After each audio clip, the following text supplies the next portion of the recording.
Hello guys, welcome back to প্রতিমাস wonder life. আশা করব তোমরা সবাই ভালো আছো।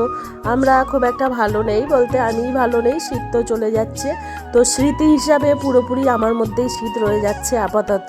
খুবই ঠান্ডা লেগেছে, ভয়েস ওভার দেখে শুনে তোমরা বুঝতেই পারছো। তো একটু মানিয়ে নিও ভিডিওটা, জানি না কতটা কি ভয়েস ওভার করতে পারবো। আর এইদিকে দেখো, আমাদের সরস্বতী ঠাকুর আগের দিনই কিনে আনা হয়েছিল। এখানে দুখানা সরস্বতী ঠাকুর আছে, একটা মাসি শাশুড়িদের আর একটা আমাদের, আমরা পাশাপাশি থাকি। আর এইদিকে আমি সকালে টিফিনটা আমি বসিয়ে দিয়েছি। আলু চচ্চড়ি আর ভালো লাগে না, তো ছেলে বললো একটু আলু দম টাইপের কিছু করো। তো পুরোপুরি আলুর দমও বলা যায় না, একটু আর কি আদা দিয়ে একটু জিরে ধনে গুঁড়ো দিয়ে আলুর তরকারি করব। আর এইদিকে দেখো মা ময়দাটা মাখছে, কেননা ছেলে আজকে অঞ্জলি হবে, 2:30টার সময় আসবে ব্রাহ্মণ, 12টার থেকে পড়বে। তো ব্রাহ্মণ আসতে পারবে 2:30টার সময়, এরমই কথা হয়েছে।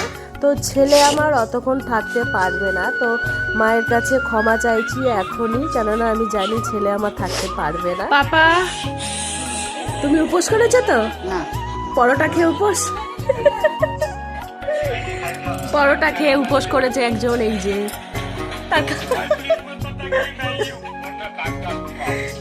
এইদিকে দেখো, আমি একটু নারকোল ছাড়িয়ে রেখেছি, এটা মিক্সিতে পেস্ট করব, আর কিছুটা কুচিয়ে রেখেছি। আর এটা গোবিন্দভোগ চালের খিচুড়ি হবে, তার জন্য তাতে দেওয়া হবে। তো আমি এইগুলো ছাড়িয়ে রেখেছি, মিক্সিতে পেস্ট। আর এইদিকে দেখো, একটু হলুদ নিয়ে আমি হামানদিস্তাতে পেস্ট করে নিচ্ছি। একটু তেল দিয়ে ছেলের গায়ে দিয়ে দেবো, ওর আবার সমস্যা, তেল দিলে আবার গায়ে র্যাশ ওঠে, তার জন্য আমি অল্প করেই করছি, অল্প করেই দেবো, স্নান করাবো ছেলেকে।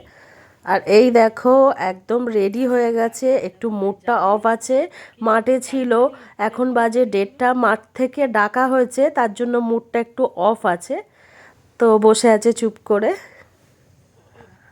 আর এই দিকে দেখো, আমাদের পুজোর প্রস্তুতি চলছে, আর এখনও ব্রাহ্মণ এসে পৌঁছায়নি, আসতে একটু টাইম লাগবে। আর খুব উল্টোপাল্টা টাইমে পড়েছে পুজোটা, একদম দুপুরবেলা হচ্ছে, এরকম কোনো বছরই হয়নি। আমিও ছোটোবেলা থেকে এতটা বড় হয়েছি, আমার ছেলে হওয়া, তো এরকম টাইপের কোনো দিনই হয়নি। সরস্বতী পুজো হতো, সকালবেলা হতো, আমরা সব ঘুম থেকে ভোরবেলা উঠতাম, মা জল গরম করে দিত, আমরা সব স্নান করতাম, তারপরে অঞ্জলি দিতাম, কোচিনে যখন পড়তাম কোচিনে অঞ্জলি দিতাম, তো খুব মজাদার ছিল দিনগুলো।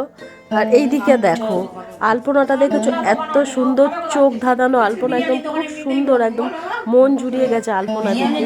তো এই আলপনাটা আমার মাসি শাশুড়ির নাতনি দিয়েছে আর কি, হাতের কাজ খুব সুন্দর, আর আলপনা দেয়, এত সুন্দর আলপনা দেয়, মানে মন জুড়িয়ে যায়, সত্যি কথা। আর এই যে ডেকোরেশনগুলো দেখছো, এইগুলো কিন্তু ডেকোরেশনগুলো সব করেছে আগের দিন বসে বসে রাত্রিবেলা, তো খুব ভালো লেগেছে। দেখো, দেখতে পাচ্ছ, আমি এখানে শুধু আলপনাগুলোই দেখছি, এত সুন্দর সময় নিয়ে, অনেকটাই সময় নিয়ে খুব সুন্দরভাবে আলপনাটা দিয়েছে, আর দেখে খুব ভালো লাগছে। আর এইদিকে দেখতেই পাচ্ছ, আমাদের পুরোহিত মহাশয় এসে গেছে, আর পুজো আরম্ভ হয়ে গেছে, আর অনেকটাই দুপুর হলো। তো স্নান করে ছেলেকে আর কিছু খাওয়াইনি, সকালে বাধ্য হয়ে খাওয়াতে হয়েছিল, কেননা অনেকটাই লং টাইম, তো ছেলে অতক্ষণ থাকতে পারবে না, তো আমার ছেলে তো আমি জানি তো পারবে না। যাই হোক, আমি বেলায়ও রেখেছিলাম, 2টো পরোটা রেখেছিলাম, ভাতটা দিতাম না, অঞ্জলি দেবে যেহেতু।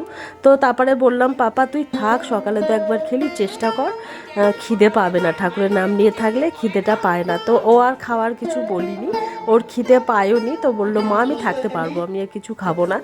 তো অনেকটা বেলা বলেই বাধ্য হয়ে খেতে হয়েছে। আর এই দিকে দেখো, পুজোটাও আমাদের স্টার্ট হয়ে গেছে, ব্রাহ্মণ এখানে পুজো করতে এসেছে। এবার যতটা সময় লাগে আর তো কোনো ব্যাপার না, কিন্তু এরকম কোনো দিন সত্যি হয়নি। সকালবেলা হলে অন্যরকমই মজা, ভোরবেলায় সেই জল গরম করে গায়ে হলুদ দিয়ে স্নান করে পুজো অঞ্জলি দেওয়া, তার মজাটা অন্যরকম। তো এই বছরে একদম অন্যরকম একটা ব্যাপার হলো, এরকম কোনো দিনই হয়নি। ঠিক আছে, নেক্সট ইয়ার আবার ঠিকঠাক হবে আশা করছি।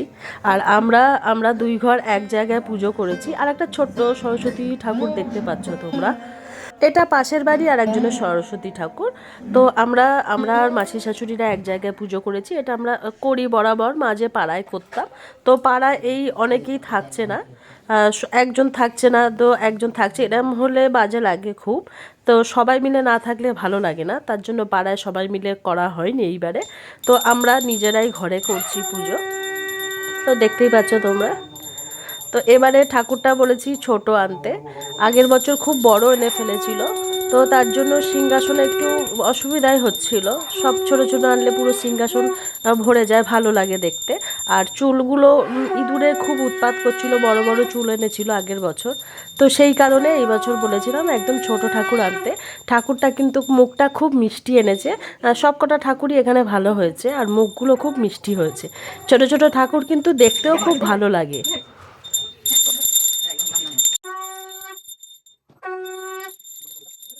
চলো তাহলে, মোটামুটি সব পুজোই শেষ হয়ে গেল, কেননা সবার শেষে হয় সরস্বতী পুজো।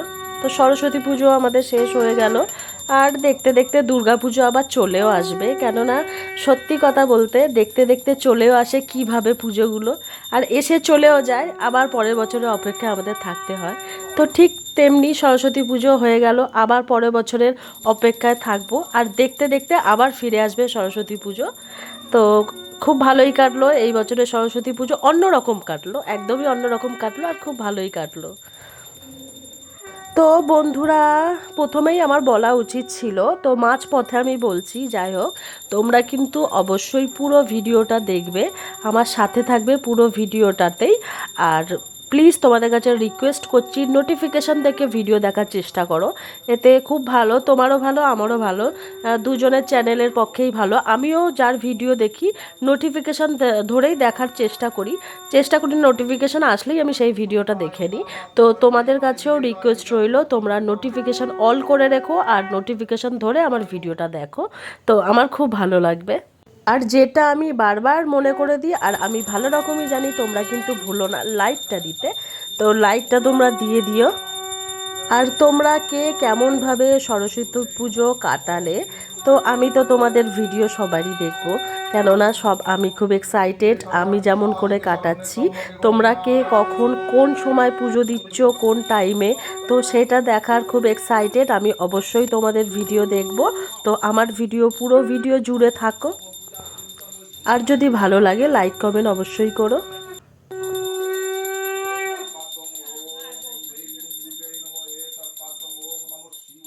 তো বন্ধুরা, এই যে পঞ্চমী লাগলো, সরস্বতী মায়ের পুজো হলো, এই পঞ্চমী ছেড়ে যাওয়ার পর যে ষষ্ঠী লাগবে, তখনও আমাদের বাড়িতে শিল পুজো হবে। তো সমস্তটাই তোমাদের সাথে শেয়ার করব, পাশে থেকো, সাথে থেকো।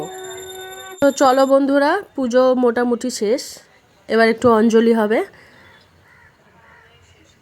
পরমং পদং সদা পশ্যন্তি সূরয় দিবিব চক্ষুরাততম অপবিত্র পবিত্র বা পিবা যৎসরেত পুণ্ডরিকাক্ষং সর্ববা। জয় জয় দেবী চরাচর সারে কুচযোগ শোভিত মুক্তা হারে বীণা রঞ্জিত পুস্তক হস্তে ভগবতী ভারতী দেবী সরস্বতী ভদ্রকাল্যই নম নম। বেদাঙ্গ বেদান্ত বিদ্যাস্থানেভ্য এবচ সরস্বতী শ্রী গুরবে নমঃ। ভালো করে প্রণাম করে শুয়ে পড়ে। তো চলো বন্ধু, পুজো তো আমাদের কমপ্লিট হয়ে গেছে, আজকের মেনুটা তোমাদের সাথে একটু শেয়ার করি। এখানে আছে গোবিন্দভোগ চালের খিচুড়ি,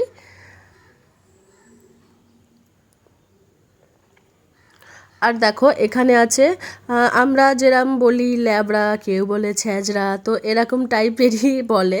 যাই হোক, এখানে অনেক রকম সবজি দিয়ে, বড়ি দিয়ে, ক্যাপসিকাম, বাঁধাকপি, অনেক রকম সবজি দিয়ে একটা চচ্চড়ি, লাবড়ার মতো চচ্চড়ি করা হয়েছে, তরকারি যাকে বলে।